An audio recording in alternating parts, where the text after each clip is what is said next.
I never get exactly where I used to be in the previous video, and I don't know if I'm exactly where I was last time either.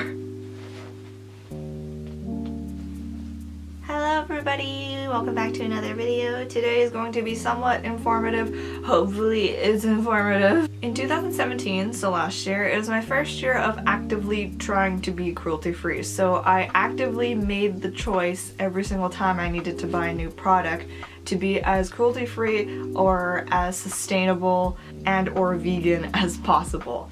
So after a year of making those choices, I have accumulated a pile of products that are good and a pile of products that are bad. The first 5 things that I want to talk about are all of my skincare changes that I have done. This is the Drunk Elephant TLC Framboos Glycolic Night Serum. It is an AHA/BHA blend. It is the most expensive skincare product that I have. I'm not going to tell you how much it costs, but I will link everything that I'm going to talk about in the description. This is the most expensive skincare product that I have. Now the reason why I bought this was because it is an AHA/BHA blend. The catch made like a throw up sound and I just got very concerned. So basically it's a serum, and I had a lot of problems with a whole bunch of sebaceous glands that just wouldn't go away. So right now I'm not wearing any makeup, but you can't tell anyways. At least any color correcting makeup, I'm not wearing any of that. So I had a lot of sebaceous filaments that just kept filling up, and no matter what I did, it wouldn't go away. So I purchased this. You can definitely get serums for cheaper that are an AHA/BHA blend, but this is the best one that I've used. I highly recommend it. I only used it, you use small amount and put it over your areas that are a little bit more oily, I guess, or more susceptible to the sebaceous filaments, so like whiteheads basically. It gives you a little bit of tingly sensation, but it goes away after a while. 2 skincare products that I use pretty much every single day have been the Pacifica Quinoa Sensitive Super Gentle Face Wash and the Pacifica Dreamy Youth Day and Night Face Cream. So Pacifica is a very good vegan cruelty-free company. I've been using the face wash every single day, and then the day and night face cream every single day as well. They both have been very, very good to my skin. And then the day and night cream has Floracell complex with concentrated floral stem cells and a powerhouse of antioxidants, all skin types. So it's supposed to deeply moisturize, promote a lifting effect, and improve skin radiance. Did I mention that this was going to be a long video? This is going to be a long video. You should probably get food or something. The next thing I want to talk about is my Derma E Natural Mineral Sunscreen. It is non-nano mineral zinc oxide, vitamin E, and green tea. This is 100% vegan, GMO free, and eco-ethical, and this one's also the like reef safe, whatever. Good for the ocean. So at the beginning of 2017, I did not wear sunscreen for like half a year because I couldn't find a sunscreen that was cruelty free. So I finally found this one, and it's actually really, really good. You don't have to reapply it. It says to reapply it, but I wore this to the beach one day and I got super sunburned on all the places that I didn't put this. That being said, because I went half a year without sunblock or sunscreen, I got a whole bunch of sun damage, so a lot of like freckles along my cheeks are still there, but that's okay. But now that I have this, I'm going to use it a lot more often. The one thing that I really like about the sunscreen is that it doesn't expire for a really long time. The expiry date I think was like 2020. So I got this in 2017. So 3 years for this is pretty decent. The next thing that I want to talk about is this Provence Beauty Rejuvenate Active Facial Oil. It's argan and macadamia oil. I got this on a whim when I was at Winners at the outlet mall. It is cruelty free and vegan, and I've been using this just as a facial oil. So I would put it around my eyebrows and just kind of like under, like around my eyeballs, and it's been helping with I guess aging. It's been making my skin real good. Also, I really like the dropper. Body care. So the next thing that I want to talk about are these. I got 2 of them. I have the Brush Naked Happy Mouth Happy Planet Adult Medium bamboo toothbrushes. So I got these at Portia Ella, which is at the outlet mall. But I'm pretty sure you can find them online as well. So this is the bamboo toothbrush, recyclable, biodegradable toothbrush. This is the used one, so this one I've had for a while. Actually, no, there's actually not a huge difference. I've had this for way longer than you're supposed to. But they are, that's my old one. They are $5 each, but at the cost of being biodegradable and recyclable and everything, just, if you can find a biodegradable toothbrush for cheaper than $5, then just get it, because you're helping and toothbrushes are just garbage. So for my shampoo and conditioner, I've been going back and forth between a couple different brands. The one that I just got into has been the Desert Essence coconut shampoo for dry hair. It smells really, really good. Oh god, it's leaking. They also support wind power. So Desert Essence is also vegan, cruelty-free, also wheat and gluten-free, if you need to know that. This is the coconut one. It just straight up smells like coconut. If you like coconut, it's really, really good. I like coconut scents for my hair, coconut tropical scents for my hair. So, stop leaking. I've been using this one. The only thing I will mention is that it strips color out of your hair. If you wash your hair in super cold water with this, it won't do that. This is leaking. I'm gonna put this on the floor. If you're if you have dyed hair, colored hair, and you're using that in warm water, all your color is gonna come out. So if that's an issue, I would suggest using the Lush dry shampoo bars. Those I've had a lot of good luck with not stripping color out. I've been using the Brazilian one, I think. It's the orange one. But for cost effectiveness, I feel like you get a little bit more use out of this one. You could probably get it for about $5 or so. I've had it for a little while and I'm still going through it. So that one's probably a little bit more cost effective. The next one that I have is this Down Under Naturals conditioner. I bought this just because it was the cheapest one that I could find and it was just at Walmart. So you can find this at Walmart. It's biodegradable, the bottle is recyclable, it's cruelty free. This is also a coconut smell. I like coconut. And I've been using this when I need to, basically. This is literally $3. Like, this huge thing is $3.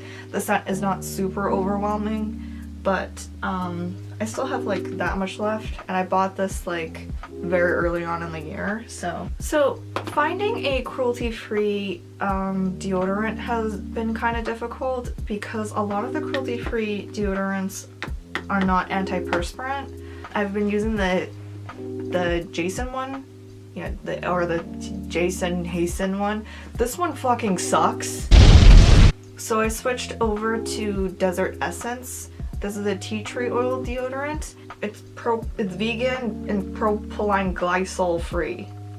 It definitely smells like a natural deodorant, but the one thing that I struggled a lot this year was finding a deodorant that was cruelty free and an antiperspirant. But the Desert Essence one, I think, has been doing pretty good.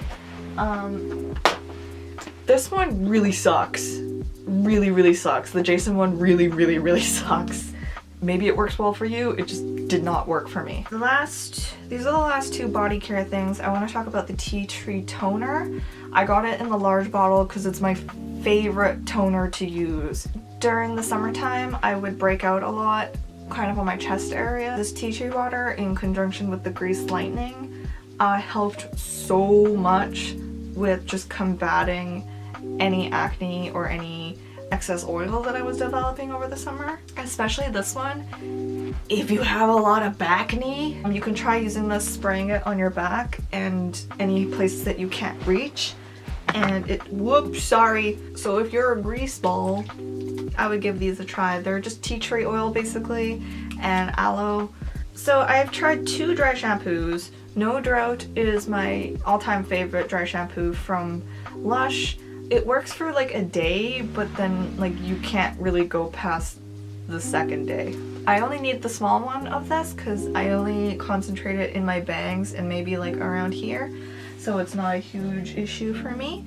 For people who want a spray one, I've tried the Elizabeth & James Nirvana dry shampoo. It is in the aerosol one. This is a little bit less environmentally friendly because I'm pretty sure you can't do anything with this afterwards. But if you really need a spray one as opposed to the powder one, I would suggest this one. It's a very strong jasmine smell. I say jasmine, but it says peony musk. This one is definitely not vegan, but it was the only cruelty-free one that I could find at Sephora. I'm sorry that this light is like right near my face. Elizabeth & James is the Mary Kay and Ashley Olsen brand. If you remember them, I used to really like them. I grew up with them. Anyways, I liked Ashley more. The only thing is that if you have dark hair, it does kind of give you a white cast, so just be aware of that. One of the skincare products I forgot to talk about is the Viva Organics Amaze Exfoliating Gel. This is also super expensive. It is a vegan cruelty-free exfoliating gel. Best way I can describe it is that it's one of those gels that you put on your skin, and then when you're rubbing it, all of the dead skin cells will flake off. So now that I have a better skincare regimen, I don't really need this as much, but this is one of those things that I would use maybe like once a week, if that, maybe twice a week, not twice a week, sorry, once a week or once every 2 weeks to give myself like a really good scrub down. I feel like I have like a ghost here. So I said that this was expensive. It is expensive. I think it was like $50 or $60. I got this at Portiaella. The last two, yeah, I think these are the last two hair care products. I don't have the original bottle anymore, but the Lush Sea Salt Spray, it's been my favorite hairspray, and I haven't found a need to look for a different one, so I've just been using that one. The next product is this Living Proof style satin hair serum. I think I talked about this earlier, so I won't talk about it too much. It's cruelty free. I feel like perfumes are one of those things that you can't really talk about too much because everyone's preferences to scents are so varied. Like, it could be the best formulated perfume, but if you don't like that smell, you don't like that smell. I have tried mostly Lush's perfumes. This is the Dear John one. I've been wearing this pretty frequently, almost every day. This is not going to be everyone's favorite smell. It definitely has like a tobacco-y kind of smell in it. I won't tell you the real reason why I got this. Certain days I like it, certain days I don't like it. It is a very masculine smell, but for some reason the after smell is really nice. Perfumes are so hard to recommend because if you don't like that smell, you don't like that smell. So like I have another Lush perfume, which is Sun, and then another two Pacifica perfumes, which is a lavender and a Tuscan blood orange, and they're all very different in scents. So the makeup I'm going to go through very quickly. This e.l.f. eyebrow gel powder thing, it's really messy, it's really dirty. It's in the color Light. I've been using the powder as my eyeshadow and the gel as my eyebrow gel. Highly recommended. Very light, but I like the light look. Favorite highlighter and bronzer. I've been using both Too Faced. This is the Chocolate Soleil in medium. If I were to buy it again, I would buy it in the light because this is medium and you have to have a very light hand, otherwise you're way too over contoured. But as long as you have a light hand, you're good for your money. I've hit pan on this finally, and it smells like chocolate. The Too Faced Love and Light Blinded by the Light. Favorite highlighter. Highly recommend that you use it with your finger and not with the brush to get more color payoff. Too Faced has been bought by Estee Lauder, just so you know. Blushes, haven't had a favorite one. I tried a Benefit one, don't buy Benefit anymore. I've tried a Tarte one, is my favorite, but very expensive. This ColourPop one, 5 out of 10. I kind of don't like ColourPop anymore. I know it was very quick, I just did that other video about ColourPop. But the only reason why I say that is because I realized this is loose because the pen wasn't glued in properly, so if I do this and shake it, there you go. Yeah, that's where the pan is supposed to be. The pan was never glued in properly. It's okay. 5 out of 10. This was like $5, whatever. The only reason why I was saying that I don't like ColourPop anymore is because my package has been in transit from Vancouver for 12 days. I live in Canada. I could drive to Vancouver in 12 days. Anyways, once I get my other ColourPop order, maybe I'll complain about it. We'll see. My favorite brow pen, Anastasia Beverly Hills, cruelty free, sometimes vegan. This is in the shade, I think, Universal Brown. A little bit too dark for me, but when I'm in a quick hurry, very, very good. Eyes Right, my favorite mascara. I use it as a primer mascara because I have very shrimpy lashes, so I've been using this. Underneath, my two most favorite top mascaras, the e.l.f. Waterproof, I'm reading it upside down, I don't know why. Waterproof Lengthening and Volumizing Mascara. Get in the waterproof one, very, very good. Like $3, something like that. If you can't find that, the Wet n Wild Mega Length one. I couldn't find the waterproof one, but the non-waterproof one, also very good. Very cheap and very easy to take off. I'm talking very, very quickly. Let's talk about eyeliners real quick. Best cruelty-free eyeliner. The Kat Von D Tattoo Liner. I have it in the Mad Max Brown Liner. Kat Von D is a little expensive. I think this is $30, but probably the best eyeliner ever that I've used. Kat Von D is owned by Kendo, which is not cruelty free, but Kat Von D is very, very adamant on keeping her things cruelty free. Just so you know that Kat Von D does have a parent company that is not cruelty free, but that is the best eyeliner ever. e.l.f. This Intense Ink. Oh, look at that. This Intense Ink eyeliner, this e.l.f. one, this thick one, the worst. Don't buy it. I gave e.l.f. another try. This e.l.f. one, that is it's just a black, it's just called black liquid liner in this kind of packaging. 3 out of 10. ColourPop. Oh my god, ColourPop. This gel liner is the fucking worst gel eyeliner I have ever... e.l.f. lipstick. They are the moisturizing lipsticks. I have it in the Bordeaux Beauty and like Dazzling Red or something like that. Very, very nice holiday colors, and they're super moisturizing, super like them. For people who like lip stains, I was trying the lip and cheek stain in Bright Peony from Bath & Body Works. No, not Bath & Body Works. Bath & Body Works tests on animals. Did you know that? This lip and cheek stain is from The Body Shop. It's a very, very nice light pink color. What the fuck? The Body Shop is owned by L'Oreal. So we're almost done with all the cosmetics, actually. Those are all the things that I kind of accumulated over the year and thought was worthy to talk about, whether it was positive or negative. I definitely have very strong opinions on certain products because depending on the price point, I just want them to be good.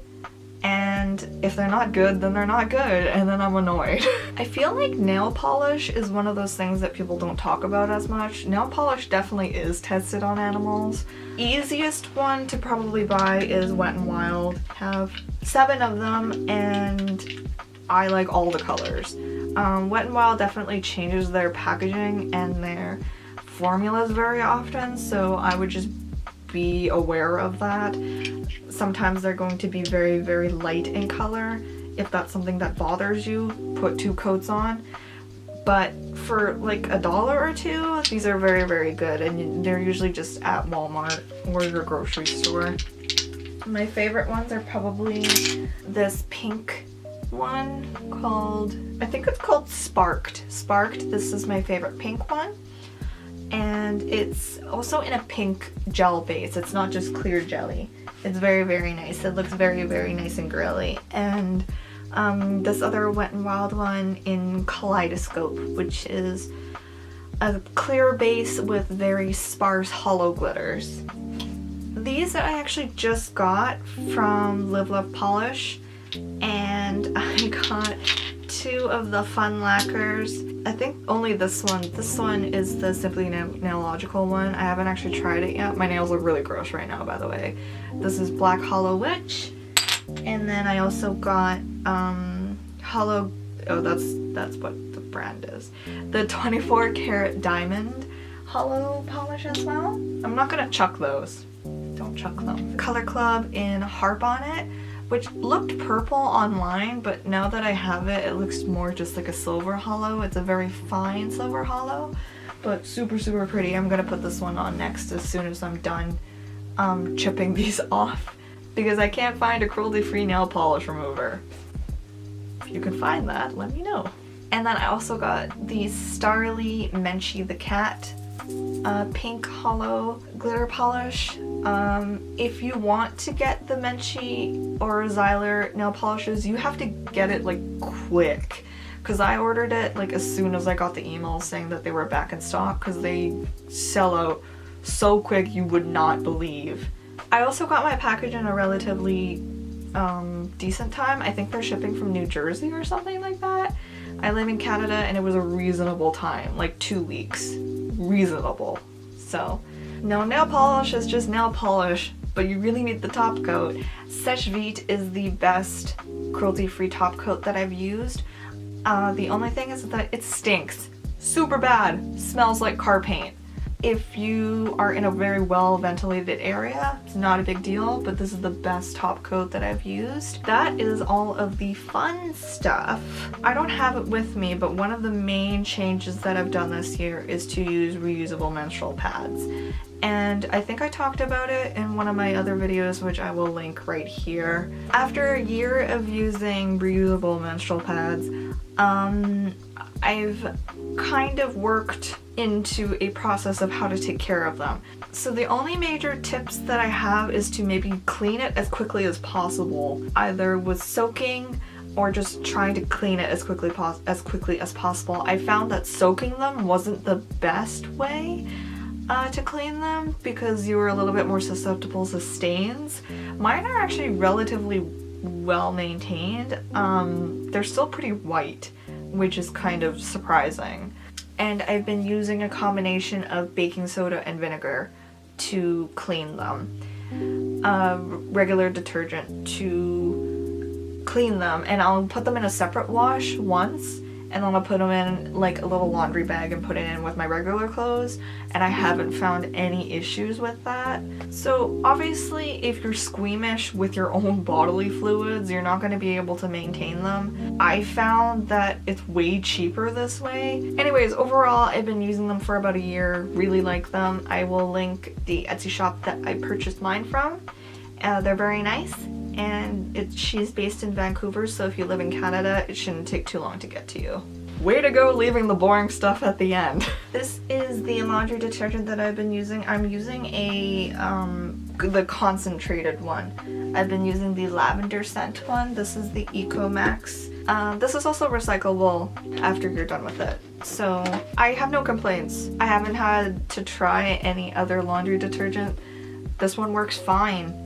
And the scent is actually really nice. They also have, I think, orange and a non-scented one if you need a non-scented one. But I've had zero complaints about this. Works, smells good, and is regularly priced. It's not super expensive or anything like that. The last 2 cleaning products are the Eco Max.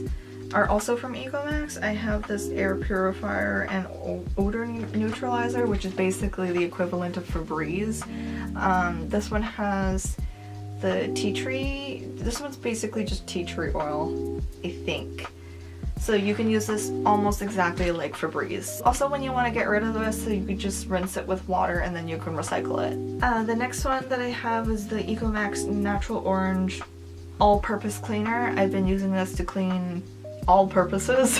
Other than that, I've been using baking soda and a vinegar combo to clean surfaces. I forgot about these. I try not to use razors anymore because they're just garbage. I've been using this, you probably have seen this. This is the coil epilator that you can get on Amazon. I got mine off Amazon in a pack of 2 for like $5 or something like that, and you basically just go like this if you— whoa, I definitely have a mustache right now. Do I really have a mustache right now? I guess so. How do you like me now? And it helps to get rid of the hair if you're self-conscious about any hair that you have on your face. But this is not garbage, and usually nothing will really happen to it if you take care of it. Other than that, I've been using my epilator. This is the Remington one. I've been actually using this for several years now. For, I want to say like 4 or 5 years now. My mustache kind of hurts now. Using my epilator and the coil epilator thing, it has definitely reduced the amount of razors that I use. I'll use them every once in a while. Basically, I don't have to throw them out that often. I have to sneeze. So I rambled enough. That was a year of cruelty-free, vegan, sustainable products. She's pretty sleepy right now. Thank you so much for watching, and I'll see you guys in the next video. Goodbye! Do you want to do that again? Thank you so much for watching, and I'll see you guys in the next video. Goodbye!